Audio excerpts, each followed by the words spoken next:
আসসালামু আলাইকুম বন্ধুরা, আবারও চলে এসেছি ডিম ছাড়া দুটি ভিন্ন ধরনের কেক রেসিপি নিয়ে। তো আজকে আমি বানাবো ডিম ছাড়া ময়দা দিয়ে প্রেসার কুকারে নরম তুলতুলে কেক। আর আরও একটি থাকছে যাদের প্রেসার কুকার নেই, প্রেসার কুকার ছাড়াও ডিম ছাড়া সুজি দিয়ে গ্যাসের চুলায় নরম তুলতুলে স্পঞ্জি কেক। তো প্রথমেই বানাবো ডিম ছাড়া ময়দার কেক। আপনারা প্রথম থেকে শেষ পর্যন্ত রেসিপিটা দেখতে থাকুন। দেখুন বন্ধুরা, এখানে আমি একটি মিক্সিং বোল নিয়েছি, তারপরে দিয়ে দিচ্ছি চায়ের কাপে মেপে 1 কাপ গরম দুধ। তো আজকে আমি একই কাপে মেপে কিন্তু সবগুলো উপকরণ দেব। তারপরে দিয়ে দিচ্ছি 1/2 কাপ চিনি। এবার দিয়ে দিচ্ছি এই কাপের 4 ভাগের 1 ভাগ সাদা তেল, স্বাদ মতো লবণ। এবার একটি হ্যান্ড উইচ দিয়ে এই তেল, চিনি আর দুধটাকে খুব ভালো করে আমি মিক্স করে নেব।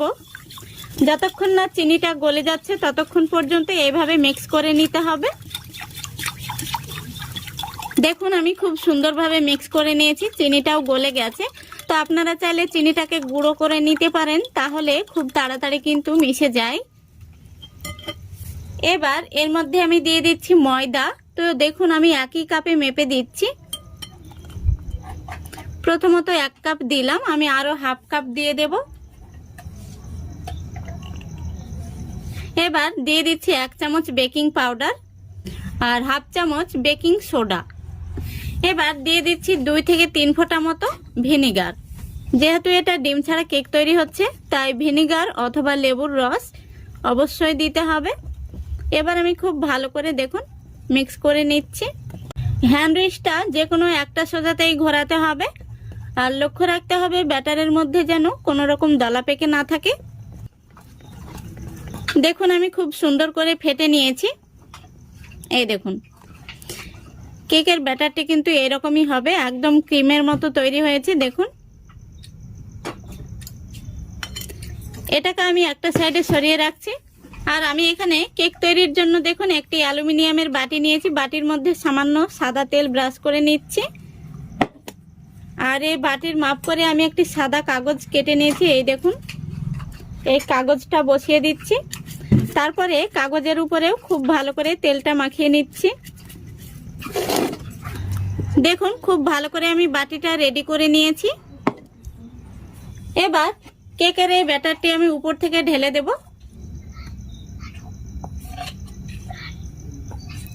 দেখুন সম্পূর্ণ ব্যাটারটি আমি ঢেলে নিয়েছি। এইভাবে আমি একটু ট্যাপ করে নিচ্ছি, এতে করে ভেতরে বাতাস থাকলে বাতাসটা বেরিয়ে যাবে। এবার কয়েকটা টুটি ফ্রুটি আমি উপর থেকে দিয়ে দিচ্ছি। দেখুন সবগুলো দিয়ে নিয়েছি। এবার দেখুন আমি একটি প্রেসার কুকার বসিয়ে দিয়েছি, আর প্রেসার কুকারের ভেতরে আমি একটি বাটি বসিয়ে দিচ্ছি। আপনারা যে কোনো রকম স্ট্যান্ড ব্যবহার করতে পারেন। এবার এই বাটির উপরে আমি কেকের বাটিটা বসিয়ে দিচ্ছি। দেখুন খুব সুন্দর করে বসিয়ে দিয়েছি। এবার প্রেসার কুকারের ঢাকনাটা লাগিয়ে দিচ্ছি। দেখুন ঢাকনাটা আমি লাগিয়ে দিয়েছি। আর প্রেসার কুকারের এই সিটিটা কিন্তু অবশ্যই খুলে নিতে হবে। এবার গ্যাসটা আমি অন করে দিচ্ছি। গ্যাসটা আমি অন করে দিয়েছি। এবার প্রথমে আমি 5 মিনিট হাই ফ্লেমে জাল করে নেব, যাতে প্রেসার কুকারটা খুব ভালোভাবে গরম হয়ে যায়। 5 মিনিট হয়ে গেলে আমি আরও 20 মিনিট লো ফ্লেমে জাল করে নেব। পুরো 25 মিনিট লাগবে এই কেকটা হতে। তো ফিরে আসছি 25 মিনিট পর। দেখুন বন্ধুরা পুরো 25 মিনিট হয়ে গেছে। এবার আমি প্রেসার কুকারের ঢাকনাটা খুলে দেখে নেব কেকটা কেমন হয়েছে। ঢাকনাটা খোলার সময় লক্ষ্য রাখতে হবে কেকটা যেন ভেঙে না যায়, খুবই সাবধানে ঢাকনাটা খুলতে হবে। দেখুন কেকটা কত সুন্দর কালার এসছে। এবার আমি একটি কাঠি দিয়ে দেখে নেব ভেতর থেকে কেকটা হয়েছে কি না। দেখুন কাঠিটা একদম পরিষ্কার বেরিয়েছে, তার মানে কেকটা পারফেক্ট হয়েছে। এবার গ্যাসটা আমি অফ করে দিচ্ছি। এবার কেকের বাটিটা আমি বের করে ঠান্ডা করে নেব, তারপরে আমি আপনাদের দেখাচ্ছি। দেখুন বন্ধুরা কেকটা আমি ঠান্ডা করে নিয়েছি।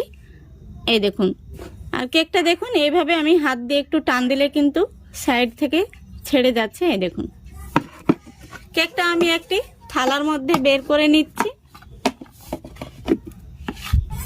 দেখুন কত সহজেই কেকটা বের হয়ে চলে এলো। আমি যে কাগজটা দিয়েছিলাম সেটা তুলে নিচ্ছি। দেখুন কেকের কালারটা কত সুন্দর হয়েছে। আমি আপনাদের কাছে থেকে দেখিয়ে দিচ্ছি। দেখুন কেকটা কতটা জালিদার হয়েছে আর একদম স্পঞ্জি হয়েছে। এই দেখুন। তো বন্ধুরা, প্রেসার কুকারে কেক বানানো কিন্তু খুবই সহজ, আপনারা যে কেউ বানিয়ে নিতে পারবেন। আর ডিম ছাড়া যে এত সুন্দর কেক তৈরি করা যায় আপনারা বাড়িতে না বানালে কিন্তু বিশ্বাস করতেই পারবেন না। তো দারুণ স্পঞ্জি হয়েছে কেকটা। কেকটা আমি আপনাদের কেটেও দেখিয়ে দিচ্ছি।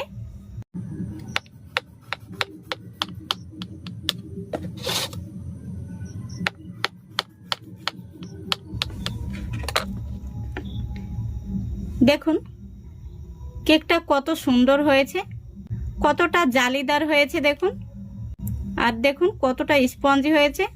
তা আশা করছি আজকের এই রেসিপিটা আপনাদের ভালো লেগেছে। ভালো লাগলে অবশ্যই লাইক কমেন্ট শেয়ার করে দেবেন এবং চ্যানেলটিকে সাবস্ক্রাইব করে অল নোটিফিকেশনটি অন করে সঙ্গে থাকবেন। আজ বানাবো সুজির কেক। ডিম ছাড়া 1 কাপ সুজি আর ঘরে থাকা কিছু উপকরণ দিয়ে দারুণ মজার স্পঞ্জি কেক বানিয়ে দেখাবো। তো প্রথম থেকে শেষ পর্যন্ত দেখার অনুরোধ রইল। চলুন শুরু করা যাক। তো বন্ধুরা, প্রথমেই এখানে আমি নিয়ে নিচ্ছি একটি মিক্সিং বলে 1 কাপ তরল দুধ। দুধটা আমি জাল করে একটু উষ্ণ গরম করে নিয়েছি। একই কাপে মেপে দিয়ে দিচ্ছি 1/2 কাপ চিনি। এখানে আমি গোটা চিনি ব্যবহার করছি কারণ সবার বাড়িতে যেহেতু মিক্সি থাকে না। আর দিয়ে দিচ্ছি 1 চিমটি লবণ। তো বন্ধুরা, এবার আমি একটি হ্যান্ড উইচ দিয়ে চিনিটাকে খুব ভালো করে মিশিয়ে নেব। যতক্ষণ পর্যন্ত চিনিটা না গলছে ততক্ষণ পর্যন্ত এইভাবে আমি মিশিয়ে নেব। তো এখানে আমি দুধটা এই জন্যই উষ্ণ গরম নিয়েছিলাম, চিনিটা খুব সহজেই তাড়াতাড়ি মিশে যাবে।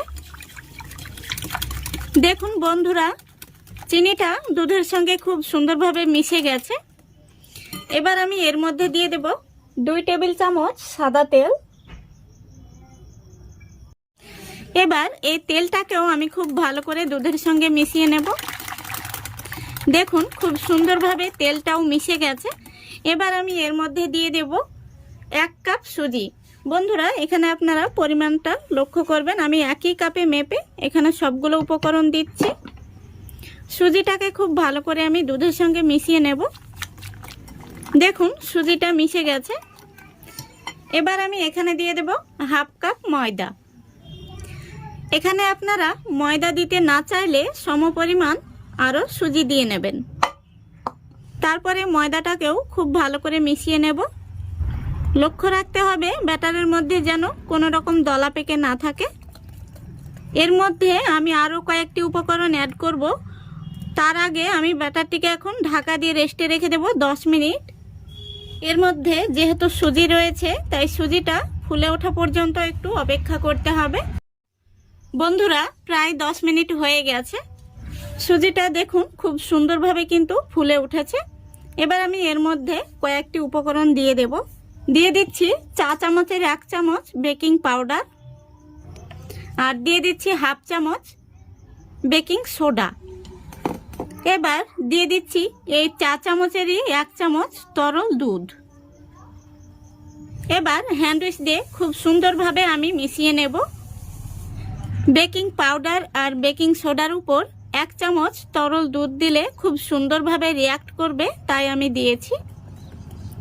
দেখুন খুব সুন্দরভাবে মিশিয়ে নিয়েছি। এবার আমি এর মধ্যে দিয়ে দেব ভ্যানিলা এসেন্স। আপনাদের হাতের কাছে না থাকলে আপনারা এলাচ গুঁড়ো দিয়ে নেবেন। তো আমি 4 থেকে 5 ফোঁটা মতো ভ্যানিলা এসেন্স দিয়ে আবারও খুব ভালো করে মিশিয়ে নিচ্ছি। দেখুন খুব ভালো করে মিশিয়ে নিয়েছি। কেক তৈরির জন্য ব্যাটারটি একদম রেডি হয়ে গেছে। আর ব্যাটারটি এরকমই রাখতে হবে, এর চাইতে পাতলা হলে কেকটা ভালো হবে না। ব্যাটারটা এবার আমি একটা সাইডে সরিয়ে রাখছি। এবার আমি এখানে একটি স্টিলের বাটি নিয়েছি। এই বাটির মধ্যে আজকের কেকটা আমি তৈরি করব। তো দেখুন এই বাটির মাপ করে আমি একটি সাদা কাগজ কেটে নিয়েছি। বাটির মধ্যে দিয়ে দিচ্ছি সামান্য পরিমাণে সাদা তেল। তেলটা দেওয়ার পরে আমি একটি ব্রাশ দিয়ে খুব ভালো করে লাগিয়ে নিচ্ছি। বাটির চতুর্দিকে খুব ভালো করে তেলটাকে লাগিয়ে নিতে হবে। দেখুন তেলটা লাগিয়ে নিয়েছি। এবার এই বাটির মধ্যে আমি দিয়ে দিচ্ছি কেটে রাখা সাদা কাগজ। কাগজটা দেওয়ার পরে আবারও আমি খুব ভালো করে কাগজের উপরেও তেলটা মাখিয়ে নিচ্ছি। দেখুন বাটিটা একদম রেডি হয়ে গেছে। এবার আমি এই বাটির মধ্যে কেকের ব্যাটারটি উপর থেকে ঢেলে দেব। দেখুন সম্পূর্ণ ব্যাটারটি আমি ঢেলে নিয়েছি। এবার আমি উপর থেকে একটু ট্যাপ করে নিচ্ছি যাতে ভেতরে কোনো বাতাস থাকলে বাতাসটা বেরিয়ে যায়। এবার দেখুন এখানে আমি 5 মিনিট আগে থেকে গ্যাসটা অন করে একটি ডেকচি বসিয়ে দিয়েছি। আর ডেকচির মধ্যে আমি কিছুটা লাল বালি দিয়েছি, তারপরে একটি লোহার স্ট্যান্ড বসিয়ে দিয়েছি। এবার এই স্ট্যান্ডের মধ্যে আমি কেকের বাটিটা বসিয়ে দিচ্ছি। আর এই সময় কিন্তু ডেকচিটা খুবই গরম থাকে, তাই খুবই সাবধানে বসিয়ে দিতে হবে। তো দেখুন বাটিটা আমি খুব সুন্দর করে বসিয়ে দিয়েছি। এবার আমি একটি ঢাকনা দিয়ে ঢেকে দিচ্ছি। আর ঢাকনার মধ্যে কোনো রকম ছিদ্র থাকলে সেটা বন্ধ করে দিতে হবে। এখানে আমি কাগজ দিয়ে বন্ধ করে দিয়েছি। এবার গ্যাসের ফ্লেমটা একদম লো ফ্লেমে করে দিয়ে পুরো 45 মিনিট আমি জাল করে নেব। এই কেকটা যেহেতু একটু বড় সাইজের তাই সময়টাও বেশি লাগবে। তো ফিরে আসছি 45 মিনিট পর। বন্ধুরা এখন 20 মিনিট হয়েছে। আমি এই পর্যায়ে ঢাকনাটা খুলে কয়েকটা কিশমিশ উপর থেকে দিয়ে দেব। তো কিশমিশগুলো আমি এই পর্যায়ে ভালো করে জল দিয়ে ধুয়ে নিয়েছি, কারণ যখন কিশমিশগুলো তৈরি করা হয় তখন ধুলো বালি অনেক ময়লা কিন্তু কিশমিশের গায়ে লেগে থাকে, তাই অবশ্যই কিশমিশগুলো ধুয়ে নেওয়া খুবই প্রয়োজন। কিশমিশগুলো যদি আপনারা ব্যাটারের মধ্যে দিতেন তাহলে কিন্তু এতক্ষণে কিশমিশগুলো ভেতরে ঢুকে যেত, সেই জন্য এই পর্যায়ে আমি কিশমিশগুলো দিচ্ছি। দেখুন সবগুলো কিশমিশ আমি খুব সুন্দরভাবে সাজিয়ে নিয়েছি। আবারও আমি ঢাকনা দিয়ে দিচ্ছি। আরও 25 মিনিট জাল করে নেব। পুরোপুরি কেকটা হতে 45 মিনিট সময় লাগবে। তো আরও 25 মিনিট জাল করার পর ফিরে আসছি। দেখুন বন্ধুরা 45 মিনিট হয়ে গেছে। এখন আমি ঢাকনাটা খুলে দেখে নেব কেকটা কেমন হয়েছে। কেকটা কত সুন্দর ফুলেছে আর কিশমিশগুলো আমি যেভাবে দিয়েছি ঠিক সেভাবেই রয়েছে। তো এবার আমি একটি কাঠি দিয়ে দেখে নেব কেকটা ভেতর থেকে হয়েছে নাকি কাঁচা রয়েছে। দেখুন কাঠিটা একদম পরিষ্কার বেরিয়েছে, তার মানে কেকটা পারফেক্ট হয়েছে। তো বন্ধুরা কেকের উপরটা আপনারা যদি কালার করতে চান তাহলে অ্যালুমিনিয়াম ঢাকনা দিয়ে এইভাবে লো ফ্লেমে 5 মিনিট রেখে দেবেন, তাহলে কিন্তু কেকের উপর থেকে খুব সুন্দর একটি কালার চলে আসবে। তো আমি এখন কেকটাকে নামিয়ে ঠান্ডা করে নেব, তারপরে আপনাদের দেখাচ্ছি। দেখুন বন্ধুরা কেকটাকে আমি কিছুটা ঠান্ডা করে নিয়েছি। এবার আমি একটি ছুরি নিয়েছি, এই ছুরি দিয়ে কেকের সাইডটাকে ছাড়িয়ে নেব এইভাবে। এবার আমি কেকটাকে বের করে নিচ্ছি একটি থালার মধ্যে। দেখুন কত সহজে কেকটা বের হয়ে চলে এলো। কেকের উপরে আমি যে কাগজটা দিয়েছিলাম সেটা তুলে নিচ্ছি। দেখুন কেকটা আমি আপনাদের কাছে থেকে দেখিয়ে দিচ্ছি কতটা দারুণ মজার হয়েছে, একদম নরম তুলতুলে। কেকটা আমি আপনাদের কেটেও দেখিয়ে দিচ্ছি। তো বন্ধুরা কেকটা এত সুন্দর হয়েছে বলে বোঝানো যাবে না। আমি নিজেই কিন্তু অবাক হয়ে গেছি যে ডিম ছাড়া 1 কাপ সুজি দিয়ে এত সুন্দর কেক তৈরি করা যায়। দেখুন কেকটা কত সুন্দর হয়েছে। আমি আপনাদের পুরোটা কেটে দেখিয়ে দিচ্ছি। দেখুন ভেতর থেকে কতটা জালিদার হয়েছে। তো আশা করছি আজকের এই রেসিপিটা আপনাদের ভীষণ ভালো লেগেছে। যদি ভালো লেগে থাকে অবশ্যই লাইক কমেন্ট করে শেয়ার করে দেবেন এবং চ্যানেলটিকে সাবস্ক্রাইব করে অল নোটিফিকেশানটি অন করে সঙ্গে থাকবেন। দেখুন কেকের পিসগুলো কতটা স্পঞ্জি হয়েছে, আশা করি দেখে আপনারা বুঝতে পারছেন একদম নরম তুলতুলে হয়েছে। তো আজকের মতো এখানেই বিদায় নিচ্ছি। সবাই ভালো থাকবেন, সুস্থ থাকবেন।